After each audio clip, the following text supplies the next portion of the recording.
వాన పడుతున్నట్టుంది.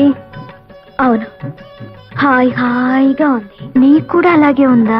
అవును, పొలం అంతా తడుస్తున్నట్టుగా ఉంది. ఏమిటే, ఎవరికైనా లైన్ వేసావా? అలా ఉన్నావు. లైన్ వేశాను. నువ్వేమిటి స్విచ్ వేసావా? వెలిగింది. సరే, నేను యూనివర్సిటీకి వెళ్తున్నా. ఓపెన్ యూనివర్సిటీ మేడపైన పెట్టారా? వెళ్ళు. నువ్వు మన పొలం హాల్లోకి షిఫ్ట్ చేసావా? నీకేదో అయ్యింది. నీకు ఏదో అయ్యింది. నాకు ఏదో అవుతుంది. హలో మిస్ చిలక, ఏమిటి విశేషాలు? మీ మామిడి చెట్టు మీద ఒక మగ చిలక ఉండాలి. ఉన్నాడా? ఓసి నీ తస్సదియ్యా. అయితే నువ్వు కూడా బాయ్ ఫ్రెండ్ కోసం వచ్చావన్నమాట. ఏం చేయనురా, ఇన్నాళ్ళు పంజరంలో మడి కట్టుకుని కూర్చున్నాను. కానీ అమ్మాయిలిద్దరికీ హఠాత్తుగా టివ్వులాడుతుందిట. వాళ్ళని చూసి అయితే మన ప్రేమ మాత్రం మంచి ఎఫెక్ట్ ఇస్తుందన్నమాట. ఆ ఇద్దరిలో ఎవరు నా క్యాండిడేట్?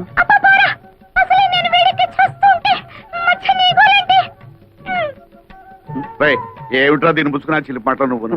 నేను రమ్మలేదు మావయ్య. ఆ ఇంట్లో మగాళ్ళు ఎవరూ లేరట.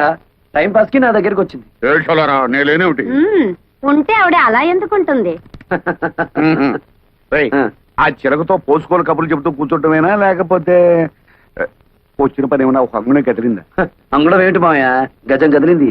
కానీ ఎటువైపు కదిలిందో అర్థం కావడం లేదు. నాకు 2 రోజులు గడువు ఇయ్యి, చెప్తాను. అమ్మే ఆవిడ నోకు జపాన్ వాడి జుట్టులాగా నిక్క పొడుచుకుని పెరిగింది. ఎవరిది చేను? మీ అల్లుడు గారిది. ఏమిటా బాబుడు? శేషారత్తమ్మా, నిన్నలా చూస్తుంటే నీ వల్ల నా చేనుకు అందం వచ్చిందా, లేదా నా చేను వల్ల నీకు అందం వచ్చిందా తెలుసుకోలేక ఈ పొలంలోనో ఆ కాలంలోనో దూకేటట్టున్నాను. ఏవైనా నీ వల్లే నా చేనుకు అందం వచ్చిందిలే. ఎంతైనా యోగాసనాలు చేసే బాడీ కదా. అమ్మగారు, మీకు బాగా సోపేసి నీళ్ళలో తోసేటట్టున్నాడు. గెడైక ముందే తేరుకోండి. అది వాడి తరం కాదు. అయినా ఇతని గొప్ప ఏమిటంట ఇందులో? మేము దయదలిచి చూసి చూడకుండా వదిలేస్తే మా మోచేతి కింద నీళ్లతో పండించుకున్నాడు. నీ మోచేతి కింద నీళ్ళు మోకాళ్ళ కింద నీళ్ళు తీసుకోవాల్సిన అవసరం నాకేం లేదు. నా దోశలలో నీళ్లు తాగాల్సిన అవసరం నీకే వస్తుంది. నారీ నడుమ నా చేనుండటం నా అదృష్టం. దాన్ని ఎడాపెడా తడిపేశారు నా మరదళ్ళు. జామ్ పట్టేసింది మన పొలం. చూడత్తమ్మా, మాది రక్త సంబంధమే కాదు, వాటర్ సంబంధం కూడా. అయినా తడపగానే సరిగదత్తమ్మా.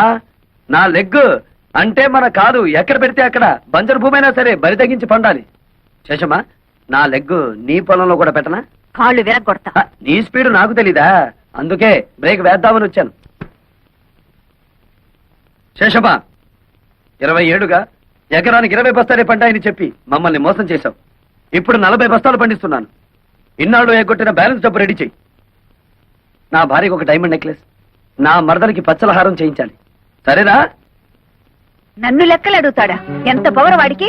ఆ వెంకటేశ్వరన్ గారి చేను కోతగా కాదు, గేదె మేత కూడా పనికి రాకుండా నాన్ చేయదు. సరే, అలాగే చెయ్యి. రెండో పాపకార్యం చెయ్యాలి కదా, ఎవరినన్నా లేపేద్దామా? అడుగు, మీ నాన్న ఇట్టే వస్తున్నాడు, లేపేద్దాం. పాపం కదరా. పాపం అనుకుంటే మనకి ఆ అమ్మాయిలు కూడా దొరకరు, మన జీవితంలో పెళ్లిళ్ళు కూడా అవ్వవు. అంతేనంటావా? అంతే. అయితే లేపేద్దాం. లేపి పోనే మిమ్మల్ని పేడలు కొట్ట. మీకేం మాయ రోగం వచ్చిందిరా? మేమేం చెయ్యం, ఓ పాపకార్యం చేసి తన్నులు తినమని ఆ అమ్మాయి చెప్పారు. ఆ కుట్టిగల ఆ అమ్మాయిలా? ఆ ఇద్దరు అమ్మాయిలే. అబ్బా, ఎంత కాలానికి నా కొడుకులు అనిపించారా? నేను ఒక ప్లాన్ చెప్తా. మీ ఇద్దరు ఒక పొలంలోకి వెళ్ళి దీనిక ఎల్లా మీ అమ్మ బుద్ధి. ఆ నారీ నడుమ ఉన్న పొలంలోకి దిగి ఇక్కడ పీకు, చేతుల నిండా పీకు పీకు. ఈ దెబ్బతో మన దేవత మెడ నుంచి నడువు దాకా దరిద్రం అయిపోతారు. అప్పుడేనా? ఆ తర్వాత శుభ్రంగా కన్నులు కూడా తినాలిగా. అవునండి, మమ్మల్ని తన్నే వాళ్లే ఈ దేశంలో కరువైపోయా. ఎవరినైనా కాళ్ళ నిండా తన్నండి అంటే వద్దండి అంటూ వెళ్ళిపోతున్నారండి. అదేమిటో పాపం. మీరే తనండి, పుణ్యం ఉంటుంది, దండం పెడతాం. తన్నండి. అయితే అలాగే ఉండాలి, కదలకండి. అబ్బా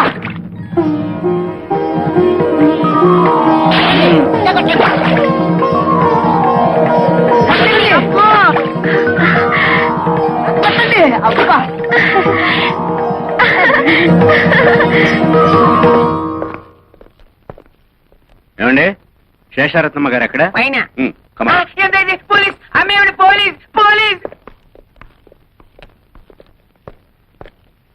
అదేమిటి మన ఇంటికి పోలీసులు వచ్చారు ఎందుకు? శేషారత్నం గారిని అరెస్ట్ చేయడానికి వచ్చాం. నన్నా నేనేం చేశానని? మీ మేనల్లుడు గారి పొలమంతా పీకి పారేయించారటగా. పొలము పీకడము ఇది ఎంత?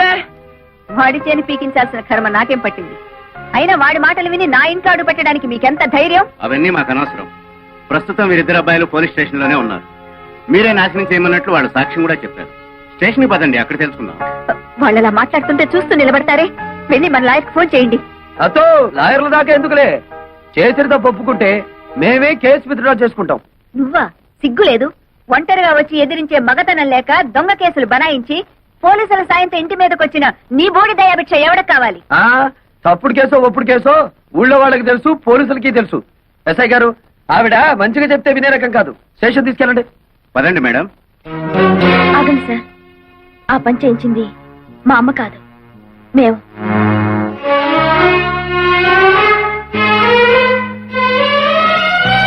ఎస్ఐ గారు, ఈ కేసు మరోలా టర్న్ అయ్యి మా ఫ్యామిలీ మ్యాటర్ అయింది కాబట్టి నేను కేసు విత్డ్రా చేసుకుంటున్నాను. మీకు ట్రబుల్ ఇచ్చినందుకు ఐఎమ్ సారీ. బాగుంది సార్ మీ ఫ్యామిలీ మ్యాటర్. అలాగే చూసావా నా కూతుళ్ళకి నా మీద ఎంత ప్రేమో? నా రక్తాన్ని పంచుకు పుట్టిన బిడ్డలు వాళ్ళు. నా మీద ఈగ కూడా వాళ్ళనివ్వరు. నా కూతుళ్ళలో ఒకదాన్ని పెళ్లి చేసుకుంటానని చెత్త ప్రతిజ్ఞలు చేశావుగా, ఇప్పుడేమైంది? ఎక్కడైనా తోక ముడుచుకుని వచ్చిన దారినే వెళ్ళు. వచ్చిన పని అవ్వందే అంత తొందరగా పెడతానా అత్త? ఏమిటి, ఇంకా నా కూతుళ్ళు నిన్ను పెళ్లి చేసుకుంటారనే భ్రమలోనే ఉన్నావా? వెళ్ళండి, వెళ్ళి చెప్పండి. 1000 జన్మలెత్తినా మీ మెళ్ళో తాళి కాదు కదా, కాలికి పట్టా కూడా కట్టలేడని చెప్పండి. అలాగేనమ్మా.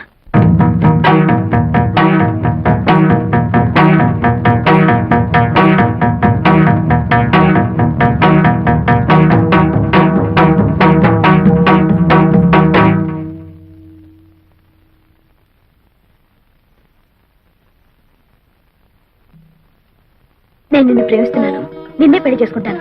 ఈ మాట మా అమ్మ ముందు చెప్తే ఉరేసుకుంటుంది. మిగతా విషయాలన్నీ తర్వాత మాట్లాడుకుందాం పదా. తొయ్యాలా కొయ్యాలి నిన్ను? మా అమ్మ చెప్తే నీకు అర్థం కాలేదా? నేను కూడా చెప్పాలా? నీలాంటి కోతి మొహాన్ని పెళ్లి చేసుకునే అవసరం నాకు లేదు. మా అమ్మ చెప్పిన సంబంధం తప్ప మా ఇష్ట ప్రకారం ఏ పెళ్లి జరగదు. అర్థమైందా? వెళ్ళు.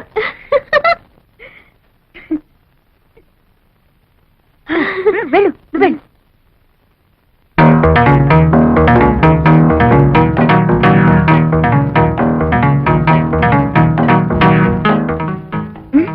బ్రహ్మాండంగా చెప్పవే. Thank you.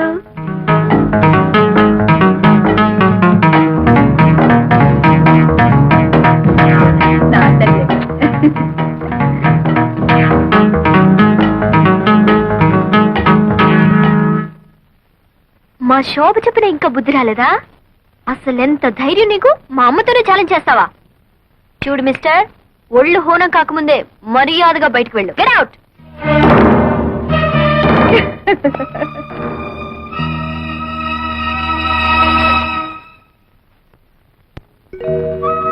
నేను నిన్ను ప్రేమిస్తున్నాను, నిన్నే పెళ్లి చేసుకుంటాను. ఈ మాట మా అమ్మ ముందు చెప్తే ఊరేసుకుంటుంది. మిగతా విషయాల తర్వాత మాట్లాడుకుందాం. ఇరువురు భామల కౌగిలిలో స్వామి ఇరుకున పడి నీవు నలిగితివా. ఇరువురు భామల కౌగిలిలో స్వామి ఇరుకున పడి నీవు నలిగితివా. వలపుల వానల జల్లు